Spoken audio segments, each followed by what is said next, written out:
Guys, thank you for tuning in. Always appreciated. So today we're on season one, episode three, with my pal over in America on death row. If you're new to my channel, you need to flip back and watch episode one and two to find out a little bit about his story. Then come back to this one. So I have him on the phone now. Would you like to introduce yourself? Yes, yes, I would. Peace and blessings to you all. Um, Live from Death Row, everywhere that I go. You're now tuned in to the Alexander Hamilton Show. And yes, Love it. Alexander Hamilton is my actual name. How you feeling today, Francesca? I'm good, thank you. You? You know what? Too blessed to be stressed. Cool. Onward and upward from here. Nothing to complain about at all.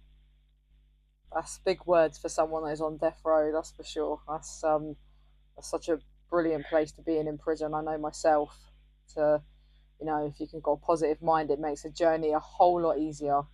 Whole lot easier. Oh, without question.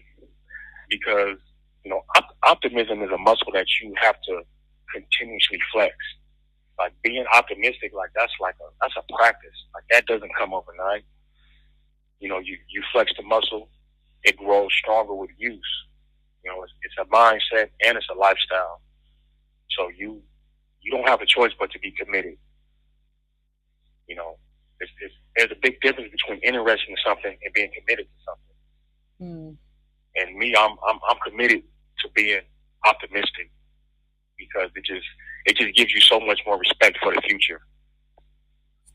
Yeah, 100%. So today, I feel like we should go on a bit of your journey. Like, let's take it back to the beginning. So just to clarify, you was 18 years old when you got arrested for your offence? Yes. I was 18 years old when I was charged with the shooting death of a police officer during the commission of a bank branch robbery. I had just turned 18 4 months prior because my birthday is December 3rd. Sagittarius, but if it means something to you, it does. If it doesn't, okay. So April 23rd, 2005. I'm 18. Sorry, I am going to be rude and interrupt you. Before you go any further with that, have you ever been to prison prior to this offence? No. Right, okay. No, I've never been to prison before this. Jail, no. The only time that I've ever done was 30 days in juvenile hall. That was it. So the boys ranches, the California youth authorities, which ain't nothing but baby prisons. Been to jail and prison or federal prison. I've never been in none of that. I just did 30 days when I was about 17 years old, 16, 17 years old. So how was it you going into a real prison with adult prisoners? Like, you obviously knew, you had no idea what to expect. You've just been done for shooting a policeman, so you're not getting out for a long time if you was getting out at all. What was your first day like going in, and where was your head at? Well, initially, after being arrested, I was stuck in something like a trance, to where it's like, this is happening, but it's not happening because too much is happening. So it's like you're teetering on the edge of fantasy and your reality. And I'm going through all these different motions from being arrested on the scene to being transported to the police car, which I just so happened to, I threw up all in the back of the police car. believe I ate I think it was like a grilled chicken burrito from Taco Bell that morning. And after I was arrested, the police, they put me on my side and they put their knees on me, had a knee on both of my rib cage. So it's like you got this, this 200-pound man, he got both his knees on my rib cage. So I'm laying down, like, can barely breathe.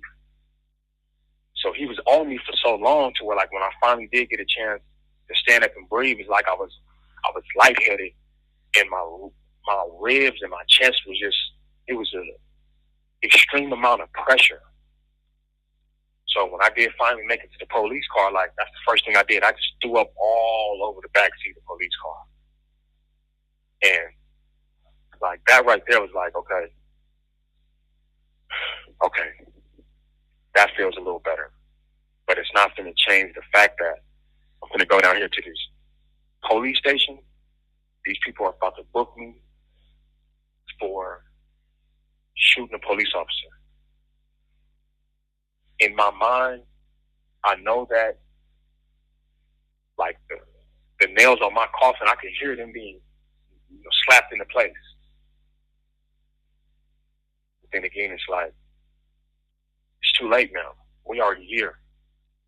So let's just breathe. It's the only thing we got control over right now. Let's just breathe and let's just go through these motions.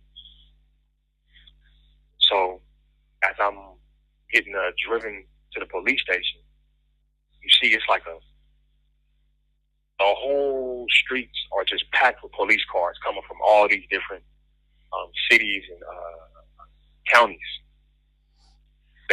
This call and your telephone number will be monitored and recorded. That's when it hit me in my mind. I'm like, you know what? These police finna beat my ass when I get down to this police station. So now I'm mentally preparing myself for, like, okay, I'm finna take this ass with me in these handcuffs.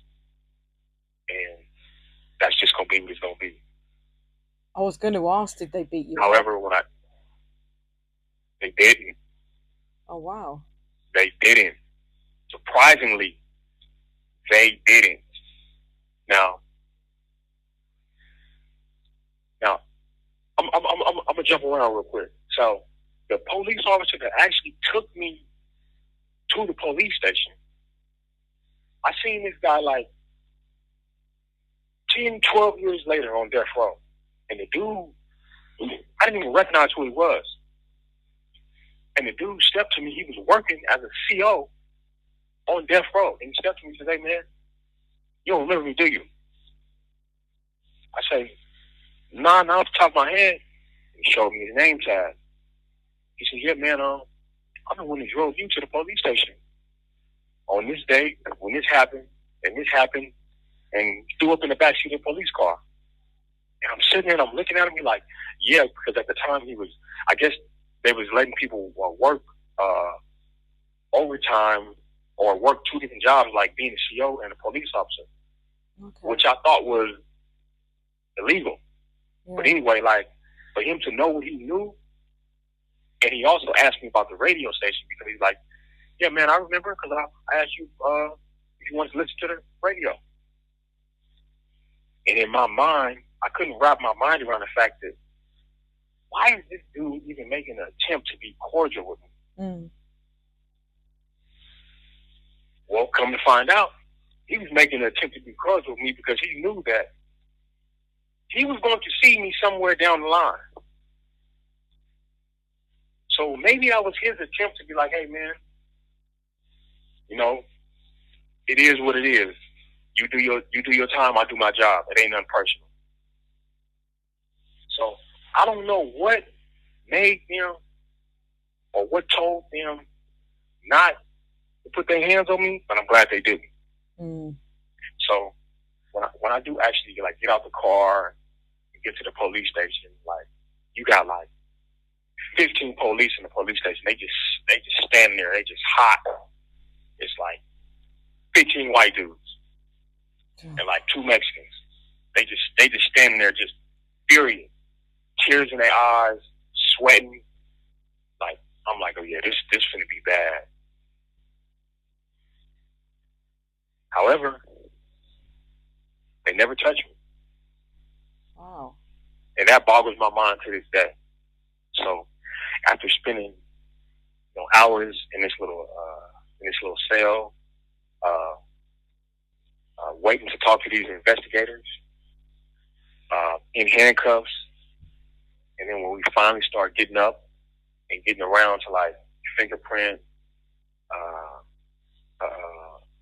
talk to these investigators, because like I say, from the jump, like, yep, it was me, period, not him.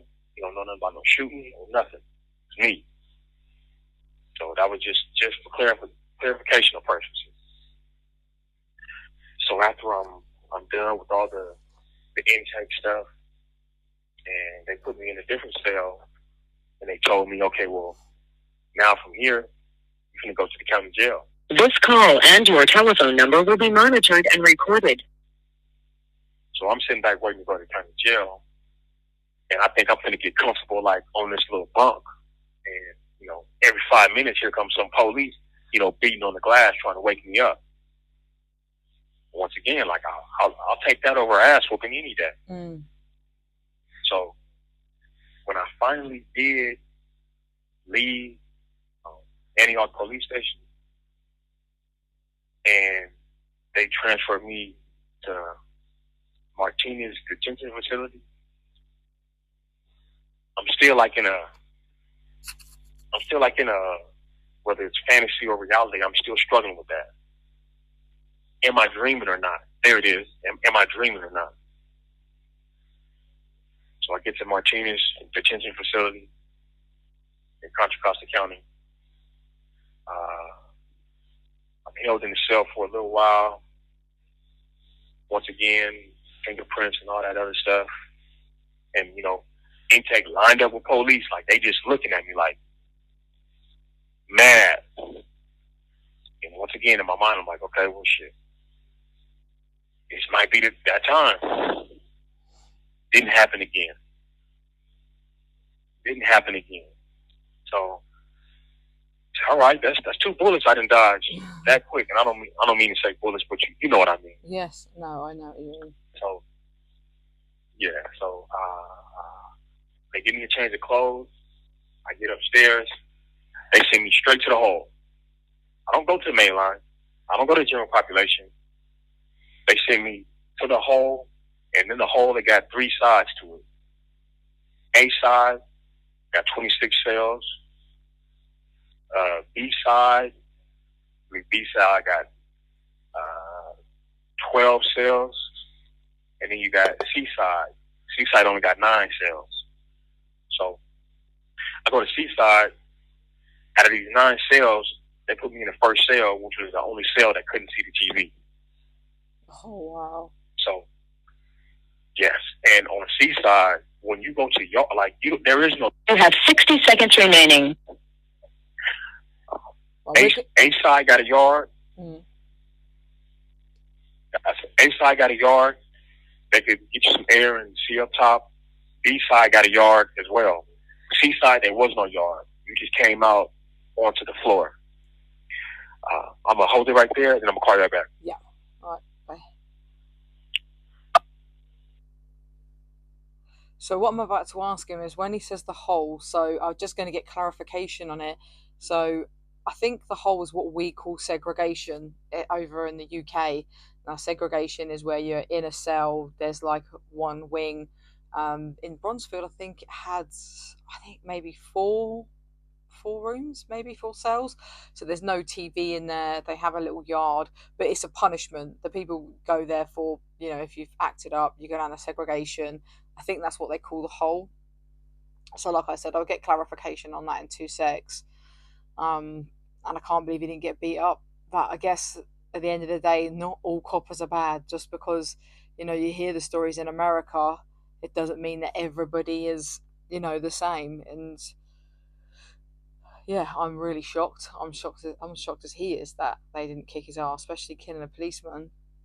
Normally they just kill black men for fun over in America, coppers. So yeah, that really surprises me.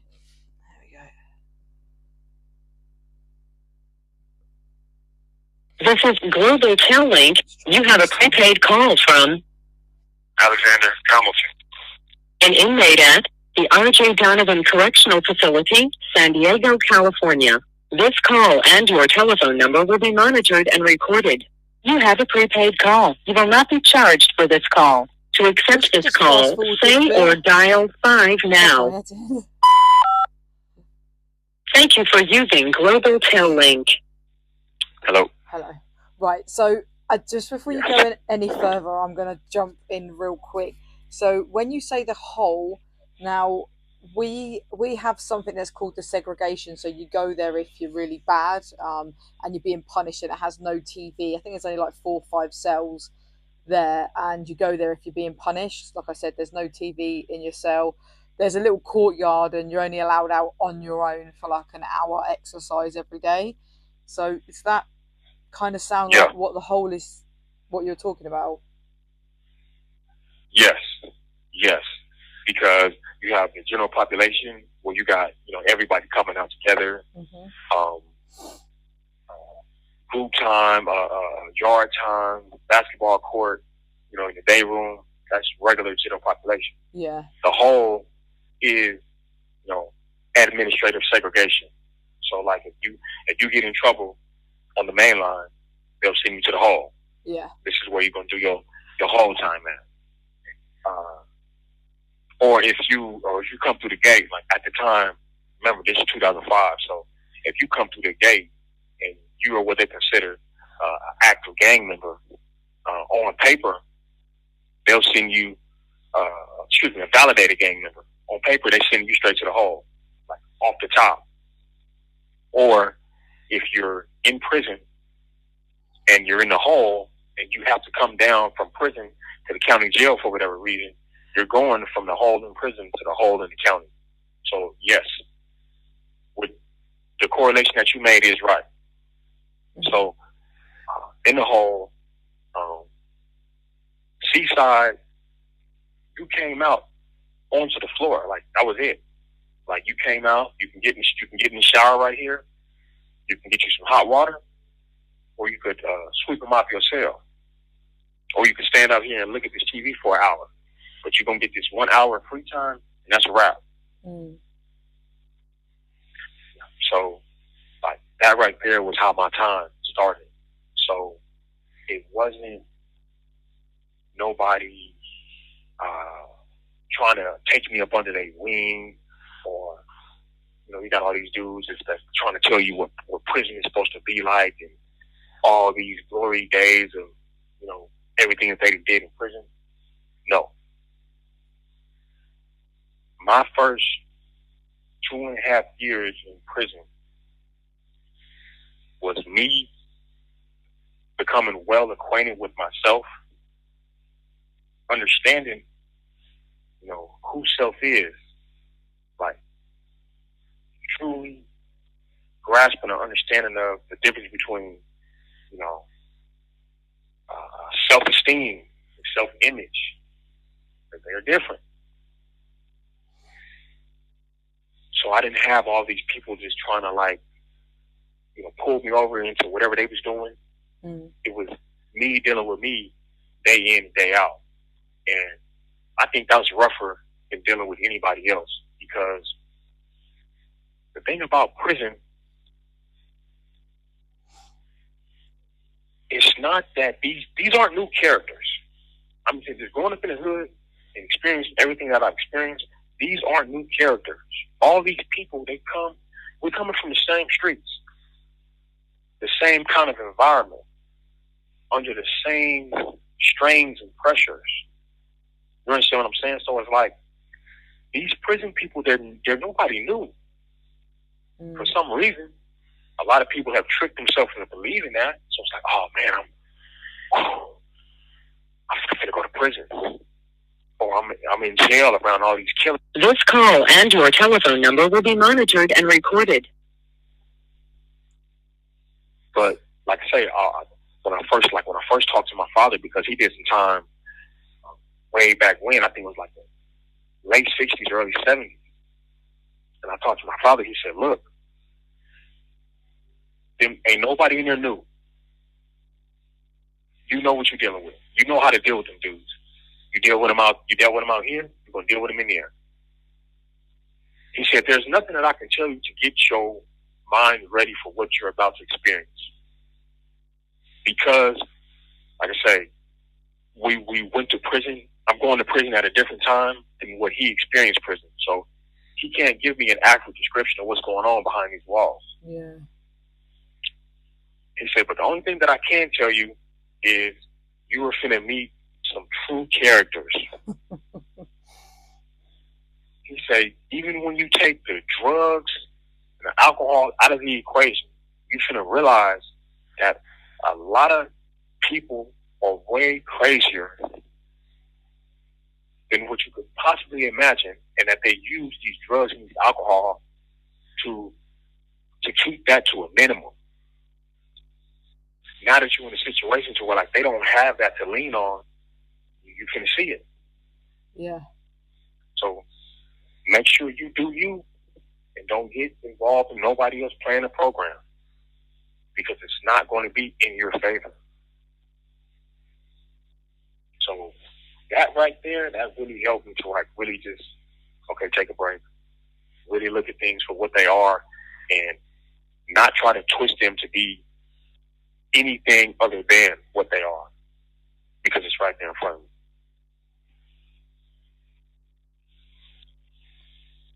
I really met some out of this world characters, and they wasn't on drink or drugs. Like, yeah, it's exactly the same over here in the UK. So just quickly bouncing back, so you spent 2.5 years in the hole. Did you have a job? Like, how did you get through that? Because I had like 2 jobs. I just done everything. I kept busy, gym, all of that sort of stuff. So could you work while you were in there? Oh no. When I was in the hole, the main thing that kept me pumping was initially after I came in jail, to where once they finally put me in the cell, I said, okay, well, this is where I'm going to be for a couple of years as I await my trial.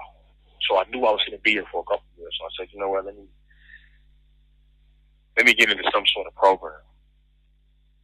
But I had so much weighing down on my, like I say, my mind, my spirit, my emotions, to where I used to sleep just about all day, and I should be up all night. That went on for probably about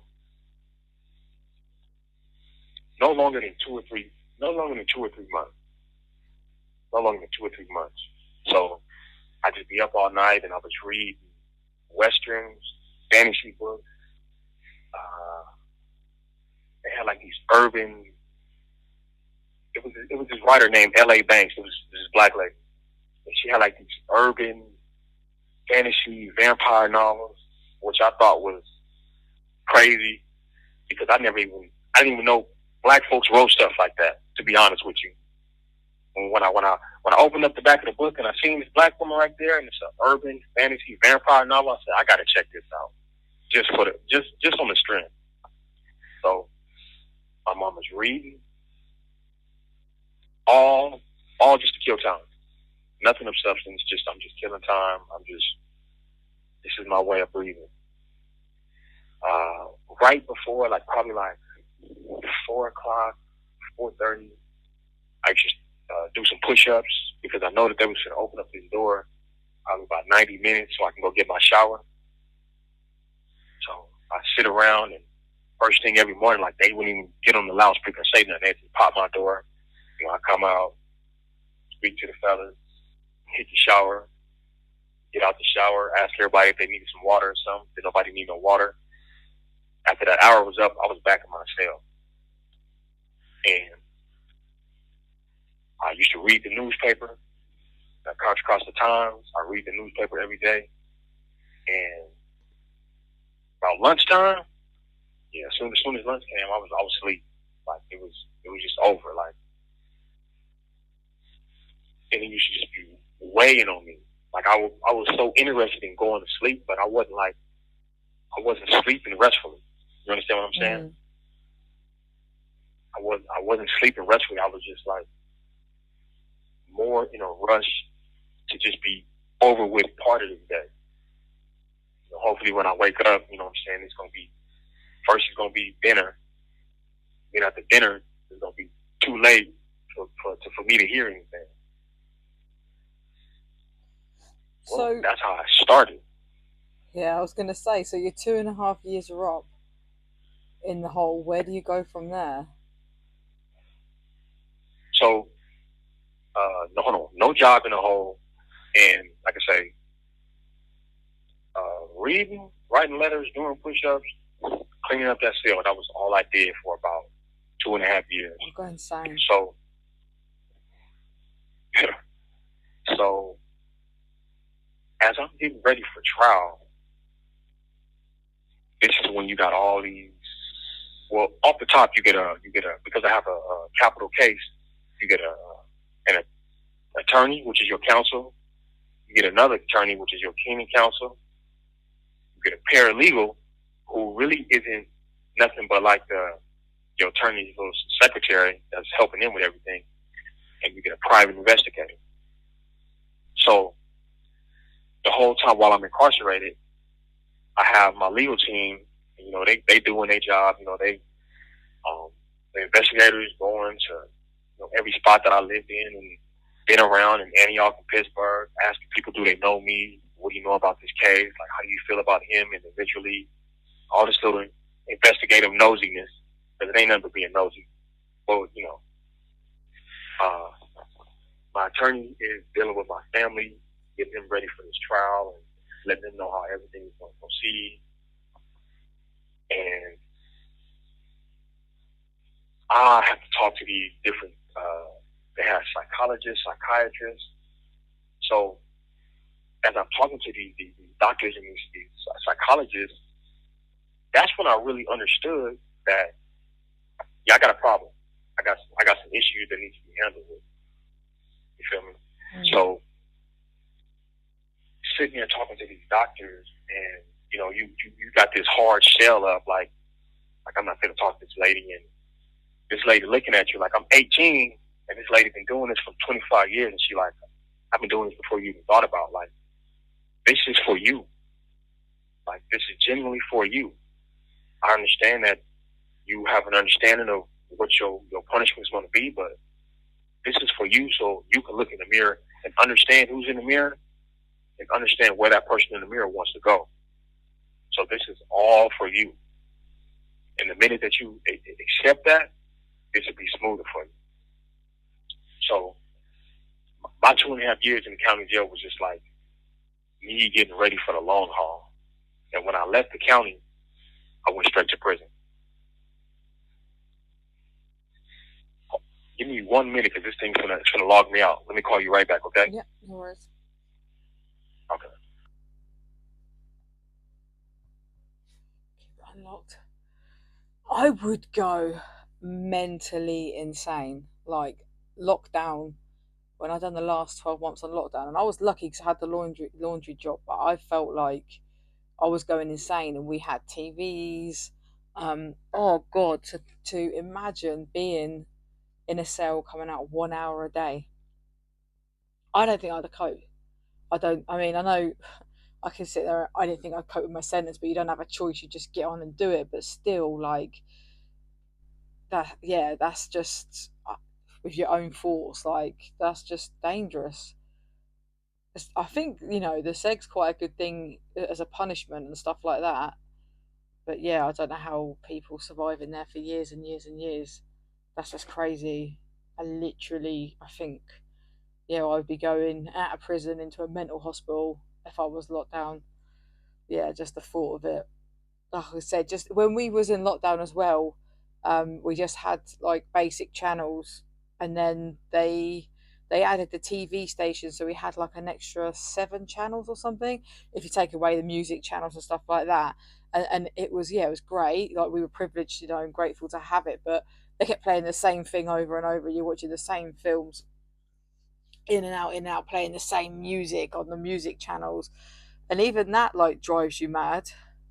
And he didn't even have a TV, man. This is Global Tel Link. You have a prepaid call from Alexander Hamilton.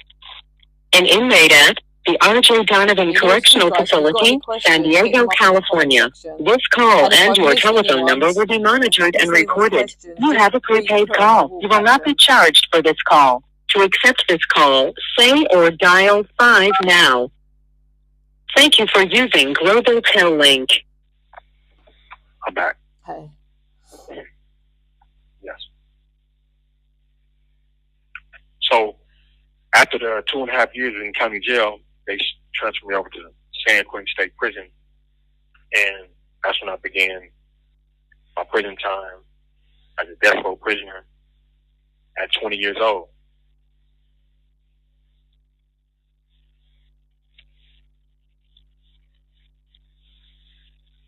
Hello? Yes, can you hear me? Yeah, sorry, I thought I lost you there. You just went quiet. No. You okay?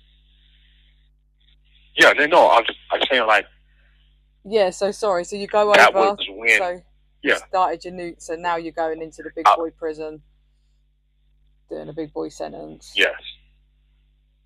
Yeah. Big boy prison with the big boy sitting. So it's funny. So, the mental aspects of that was, like I say, the 2.5 years that I did in county jail, it got me ready for that point.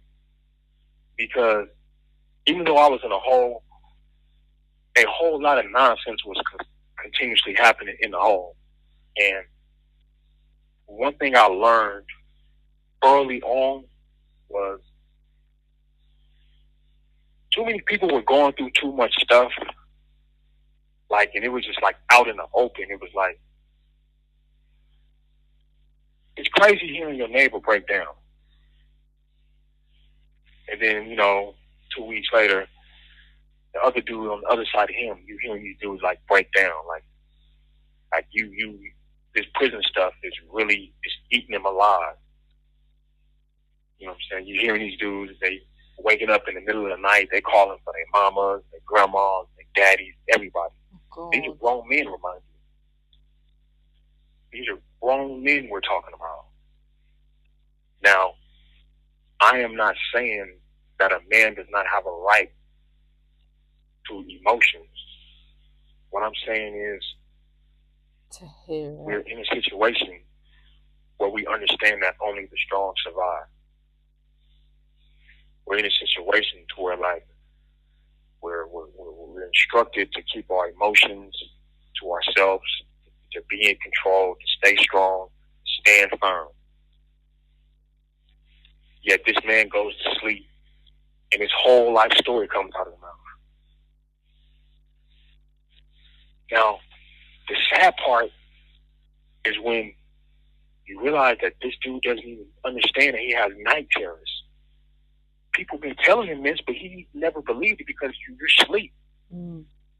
No one is going to believe the story that they said you said while you were asleep. You're not going to believe that. So I'm sitting in this cell and I'm listening to these walls talk.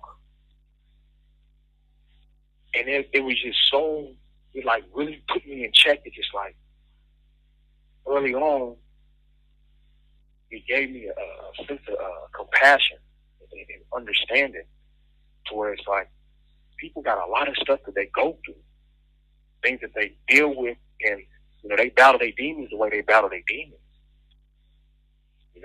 Because I'm sitting up in this cell too, and I'm battling myself. I'm just not making no noise about it. Mm. You know what I'm saying? It's just like, I'm going to sleep and I'm feeling like the weight of the world is just collapsing on me.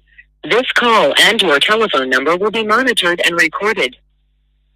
I'm having dreams about fighting everybody. Like every time I go to sleep, it's like it's just this whole group of people that's just lined up waiting on me. And I'm fighting, kicking, doing everything I can, and I'm waking up in the middle of the night like just drenched in sweat. God. Like muscles tired, head tired, like I'm grinding my teeth in my sleep to where it's like I was under an immense amount of stress.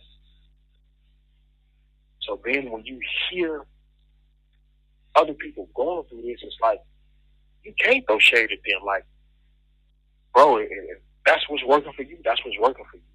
But you feel it. And in 2.5 years, it was all mental. It was all emotional. It was just like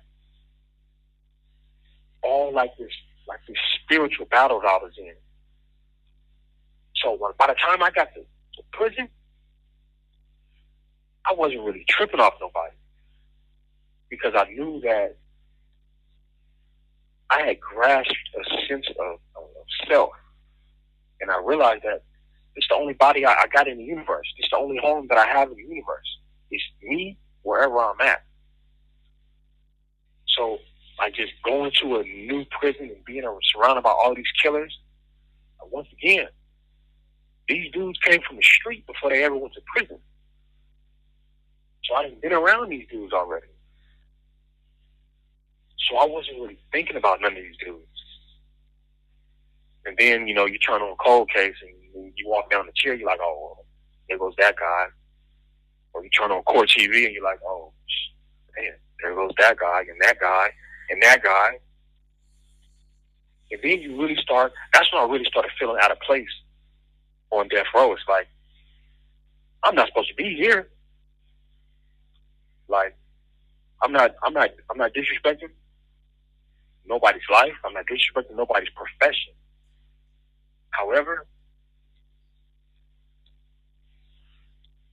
I'm charged with the shooting death of a police officer. But I'm surrounded by these dudes with the worst cases you could possibly think of. And I always felt like this ain't the right punishment for me. I'm not one of these guys. So why am I up here? And that also helped me to not want to be a part of nothing up there. Because it's like, hey man, I'm just passing through. Like this is not going to be my final resting spot. I'm not comfortable with the crowd that I'm tied in with. You understand what I'm saying? So it's like I wasn't comfortable with stepping into anything that I thought prison was or should be. I'm just gonna call it what it is, how it is, and that's gonna be that. So when you went into the prison, was you straight in on, like, did you just have a death row wing? Was it just death row prisoners? Did you associate with any of the other, like, part of the prison or any other prisoners? Oh, only death row. Just death row. Only death row. So when you initially when you come to death row, you go straight to what is considered our SHU, security housing unit. So you go straight to the SHU. And like I say, once again, it's the whole. So the majority of the people that was in the death row SHU were what they considered validated gang members. And it didn't matter how much sentence you had. If you was a validated gang member, you was in the SHU at that time. It didn't matter if you had 2 years or 1,000 years. You validated gang member, you were in the SHU, whether you're death row or not. But the majority in the whole were death row prisoners. So I ended up doing about 90 days in the hole, coming from the county, and then I went to the actual unit of East Block, and that's when I started really like meeting people and really mingling with people, like, because there was so much more people there. Like you got 55 people on a tier. In the hole, it's only 17 people on the floor. Mm. So 17 times 6, that's like, what is that, 104 or something like that. And so you only get to seeing the people that you come out with, like people you surrounded by in these cages, because when I first got there, I was in a single man cage, but they also had group yards. So it wasn't no more, 5 or 10 people on the group yard. So I didn't get my yard until I actually went to East Block, when it's 5 tiers, 2 sides. So it's 55 cells 10 times. So that's 550 people in the unit. Wow. Before I forget, do you have TVs in America in your cells? Yeah, if you buy them. Oh, so you've got to buy a TV. Yeah, you gotta buy a TV. They're not finna just give you one. How much do they cost? Oh, a TV costs about, right now you can get one probably about $165. This call and your telephone number will be monitored and recorded. And is that yours It all to depends keep on what forever? kind you get. Is that Yeah, yours? until it breaks. Yes, until it breaks. Oh, and then you got to buy a new one. Exactly. Do you have to pay a TV license? Do I have what? You probably don't have them over there. Over here, we have to pay what's called a TV license. So it's a license to have. So like it's against the law to watch TV without a license, and it was like 50p a week. So we got a TV for free. We have a TV free here, and if you're and if you're in a double, I can't remember. It's like I think you pay 25p each or something a week. But yeah, it's 50p a week. Do you have a TV? So hold on, £50? 50p, 50 pence. Like you'll call it $1. Oh, so 50 half. cents? Yeah, 50 cents. That's it. Oh, okay. Ooh, I thought you said 50. I thought you were saying like 50 pounds. I said, whoa, wait a minute. No. Wait a minute. You don't even earn that a week. But you No. But no. yeah, the TV's free. Other than that. Yeah. Yeah. But with me, my first TV, I bought my first TV like when I first got up here. And matter of fact, the main reason why I bought a TV is because I sat there in the county jail and I read those Game of Thrones books. So the whole time, like that was one of the biggest things in my mind. To where like, you know what? As soon as I get to prison, they're gonna come out with a TV show for the Game of Thrones. I'm gonna watch it, and that's how I'm gonna start my time on death row. This is generally how I was thinking at the time. I wasn't thinking about who I was going to be around. I wasn't thinking about nobody hurt me. I wasn't thinking about hurting nobody else. I just wanted to sit up here and look at this Game of Thrones stuff. I think that's one of the first as soon as I got up. Go on, sorry. No, go ahead, finish. I was going to say, that's one of the first things I think you asked me. And you said to me, have you watched the Game of Thrones? I was like, no, it doesn't really appeal to me. And he's like, I don't know if we can talk anymore. Ha. Something like that. Yeah. Obviously joking around. Yep. But yeah. Still ain't seen the show. Because it's on HBO. Still ain't seen it. No way. But that was just like, yep. That was just one of the things that was on my mind. Like, you know what? I just want to look at this show. I ain't asking for much. But it just didn't work out like that.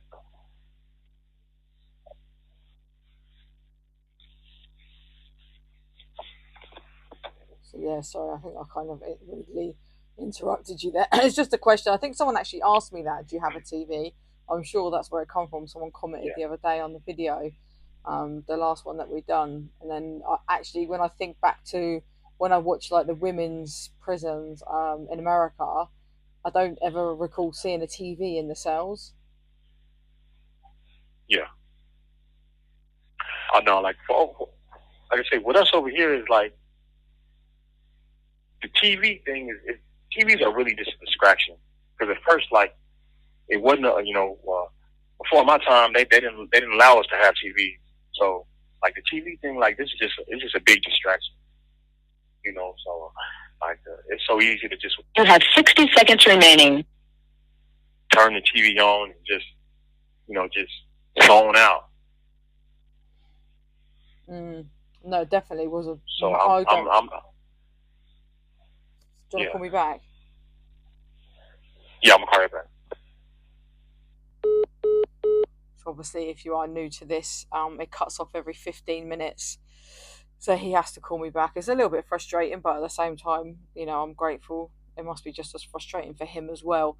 But yeah, I wouldn't have done prison without a TV. Like I said, I'd have gone insane.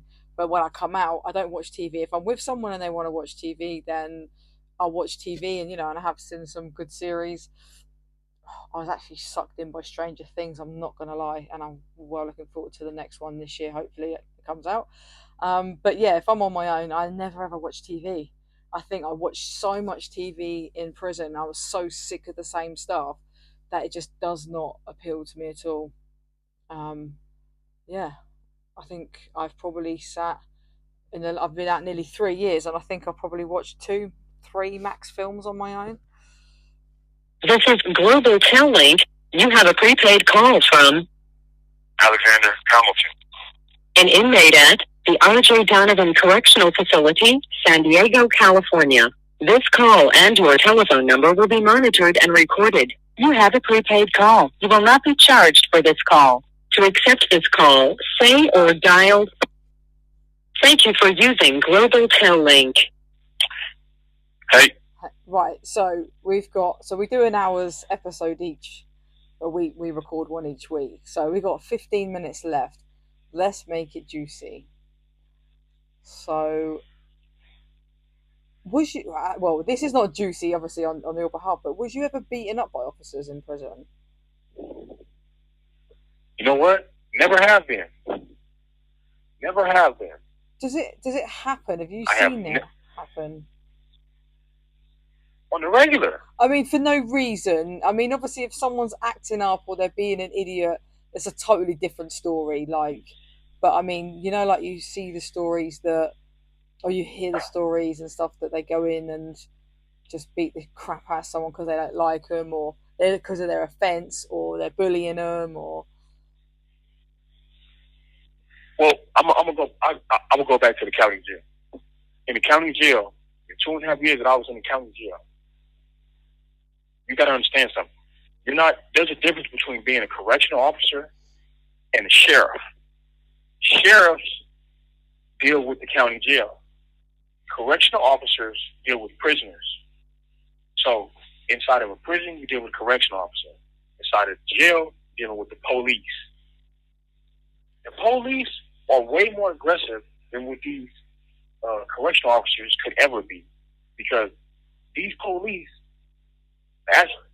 they got all the support in the world, but they are the police.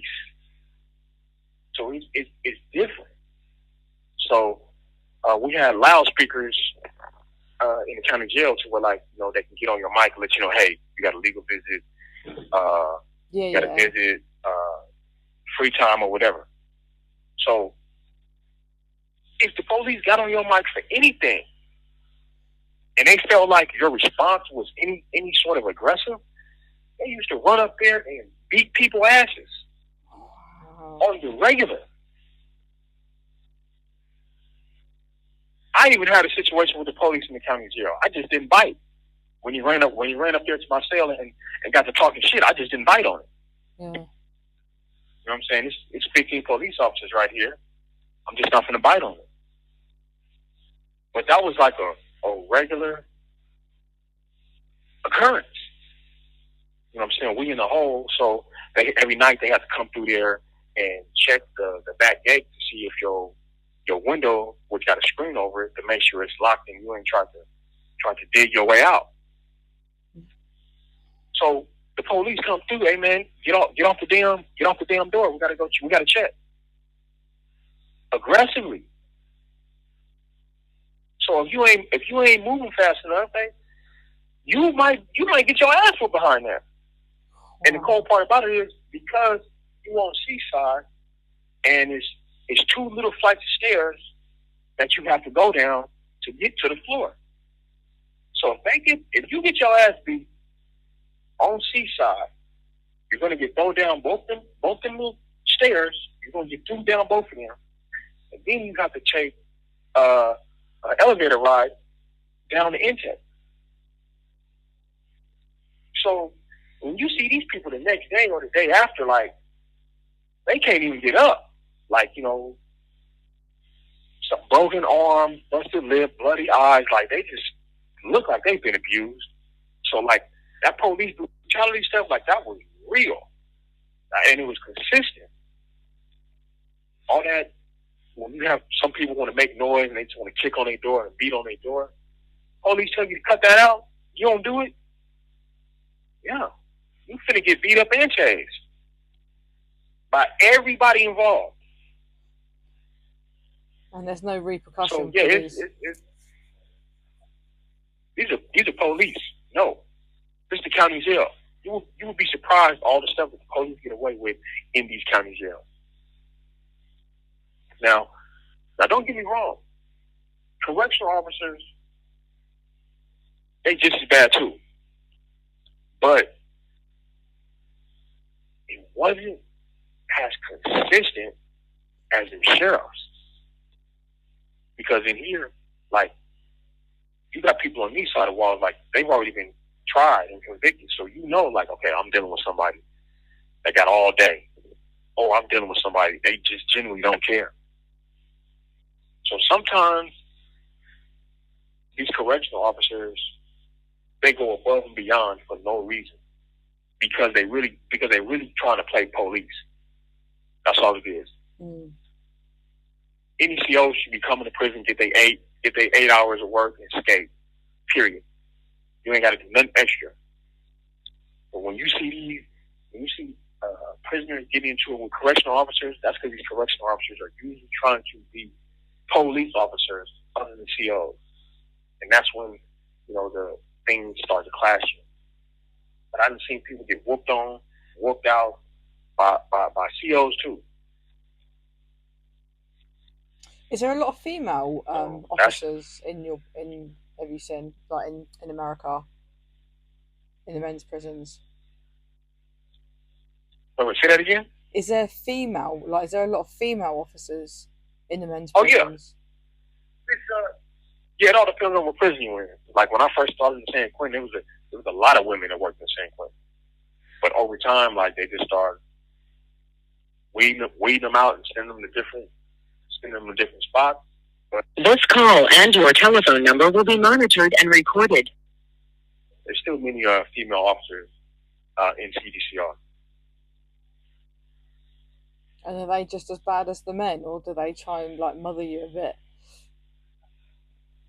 No, they not. I'm not gonna say they're trying to mother us, and I'm not gonna say that they bad as a man. But for the women, it just sticks out a little bit more when they trying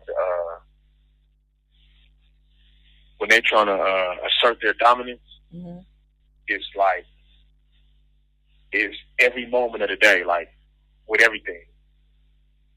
I mean, there's nothing will, when you have a certain female officer that has this nonsense in her head, she's going to be just like the male officer with the nonsense in her head. You're only going to notice her more because she's a female. Yeah. And it's not as many females here as the men, but it's the same attitude straight across the board.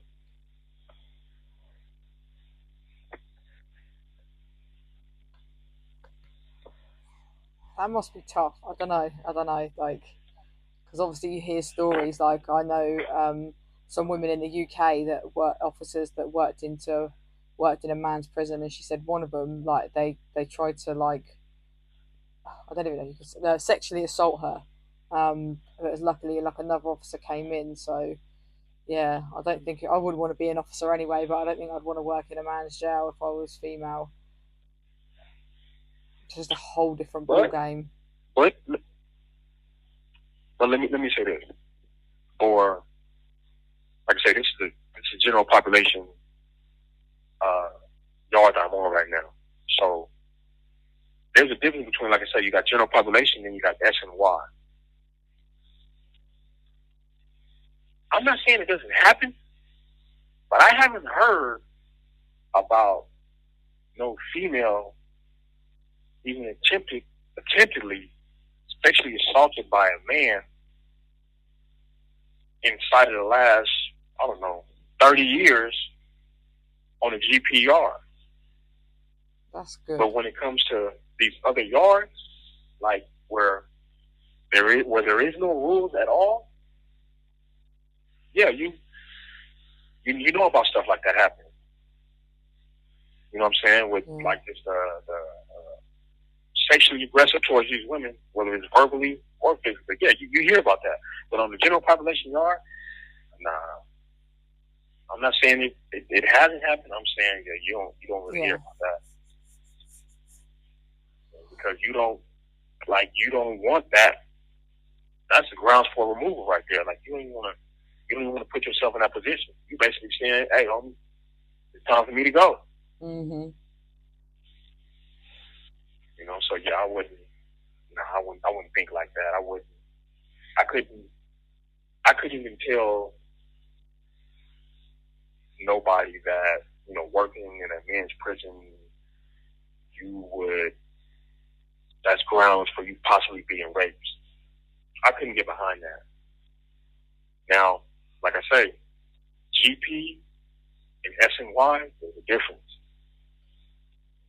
So they're not going to only make you work on the GP yard. So that's when the problems occur, because you might be redirected to go over there to this other yard, knowing that it's like say ain't no rules over there, ain't no rules over there.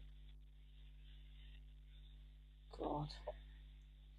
Oh, right. On that note, I know that we were close to the end of our hour, and I don't want to give them too much. I say it every episode.